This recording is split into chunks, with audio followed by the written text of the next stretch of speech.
Hi guys, എന്തെല്ലാം വിശേഷങ്ങൾ? എല്ലാവർക്കും സുഖാണല്ലോ. ഇന്ന് നമ്മൾ തയ്യാറാക്കാൻ പോകുന്നത് വളരെ എളുപ്പത്തിലും അതുപോലെ തന്നെ വളരെ ടേസ്റ്റിയുമായിട്ടുള്ള ഒരു റിഫ്രഷ്മെൻറ്റ് കൂടിയിട്ടുള്ള ഒരു അടിപൊളി കട്ടൻ ചായ റെസിപ്പിയാണ്.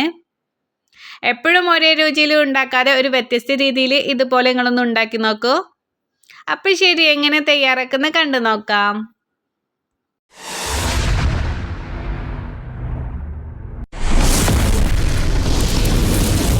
നമ്മുടെ നല്ല രുചിയേറിയിട്ടുള്ള വ്യത്യസ്ത രീതിയിലുള്ള കട്ടൻ ചായ ഉണ്ടാക്കാൻ വേണ്ടിയിട്ട് ഞാനിവിടെ 4 ഗ്ലാസ്സോളം വെള്ളമാണ് ഒഴിച്ചു കൊടുക്കുന്നത്. അപ്പോൾ ഇങ്ങളനുസരിച്ചിട്ട് ഇങ്ങൾക്ക് അളവിന് കൂട്ടിയും കുറച്ചിട്ടൊക്കെ എടുക്കാം. ഇനി നമുക്കതൊന്ന് നന്നായിട്ടൊന്ന് തിളച്ച് വരാനുണ്ട്. അപ്പോഴേക്കും നമുക്ക് അതിലോട്ട് ഒരു 2 കഷ്ണം ഇഞ്ചി ഒന്ന് കട്ട് ചെയ്തിട്ട് ഇട്ട് കൊടുക്കാം. ഇനി നിങ്ങൾക്ക് കട്ട് ചെയ്യല്ല ചതച്ചിട്ട് ഇട്ട് കൊടുക്കണമെങ്കിൽ അങ്ങനെ ഇട്ട് കൊടുക്കാം. പക്ഷേ കൂടുതൽ അങ്ങനെ നമ്മൾ ചായയിൽ കുത്തുണ്ടാകാതിരിക്കാനാണ് ഈ കട്ട് ചെയ്തിട്ട് കൊടുക്കുന്നത്. അതുപോലെ ഒരു 6-7 നമുക്ക് കുരുമുളക് ഇട്ട് കൊടുക്കാം. കുരുമുളക് പൊടിയൊന്നും ഇട്ട് കൊടുക്കരുത്. പിന്നെ ഒരു ചെറിയ കഷ്ണം പട്ട, അതുപോലെ ഗ്രാമ്പു 2 എണ്ണം, അതുപോലെ ഒരു ഏലക്കായുടെ തൊണ്ട് നമുക്ക് ഒന്ന് വിടർത്തിയിട്ട് ഇട്ട് കൊടുക്കാം.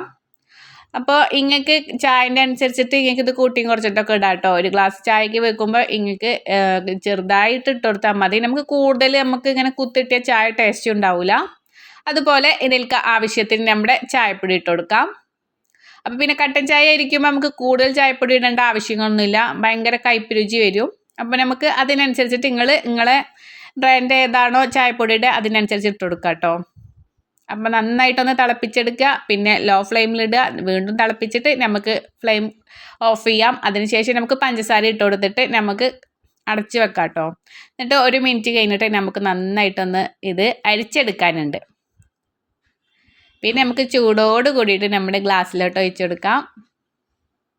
അപ്പോൾ ഇത്രയേ ഉള്ളൂ കേട്ടോ. ഈസി ആയിട്ട് ഉണ്ടാക്കിയെടുക്കാനും പറ്റും. നല്ലൊരു ടേസ്റ്റും കൂടിയാണ് കേട്ടോ. അപ്പോൾ ഈ ചായൻ്റെ സ്മെല്ല് തന്നെ നമുക്ക് കുടിക്കുന്നതിൻ്റെ മുന്നേ തന്നെ അറിയാനൊക്കെ പറ്റും. ഇതുപോലെ ഉണ്ടാക്കിയിട്ട് നിങ്ങൾ ഉറപ്പായിട്ടും അഭിപ്രായങ്ങൾ മറക്കാതെ തന്നെ അറിയിക്കണേ. പിന്നെ നിങ്ങൾക്ക് ഈ വീഡിയോ ഇഷ്ടമായെങ്കിൽ ലൈക്ക് ചെയ്യും, കമൻറ്റ് ചെയ്യും, ഫാമിലി ഫ്രണ്ട്സ് ഒക്കെ ആയിട്ട് വീഡിയോ ഷെയർ ചെയ്ത് കൊടുക്കുക. ഇതുപോലെയുള്ള വെറൈറ്റി റെസിപ്പികൾക്കായി ചാനൽ സബ്സ്ക്രൈബ് ചെയ്യാത്തവരുണ്ടെങ്കിൽ ചാനലൊന്ന് സബ്സ്ക്രൈബ് ചെയ്ത് സപ്പോർട്ട് ചെയ്യുക. കൂട്ടത്തിൽ ആ കാണുന്ന ബെല്ലൈക്കൺ കൂടി ചെയ്ത് ഓൾ എന്ന ഓപ്ഷൻ കൊടുക്കുകയാണെങ്കിൽ ഞാനിടുന്ന എല്ലാ റെസിപ്പികളുടെ നോട്ടിഫിക്കേഷനും കിട്ടുന്നതായിരിക്കും. ഇൻഷാ അല്ലാഹ്. അപ്പോൾ നല്ലൊരു വീഡിയോയുമായിട്ട് വീണ്ടും കാണാം. അതുവരേക്കും എല്ലാവരും സേഫ് ആയിരിക്കുക, ഹാപ്പി ആയിരിക്കുക. അപ്പോൾ ഓക്കെ, ബൈ, താങ്ക് യു.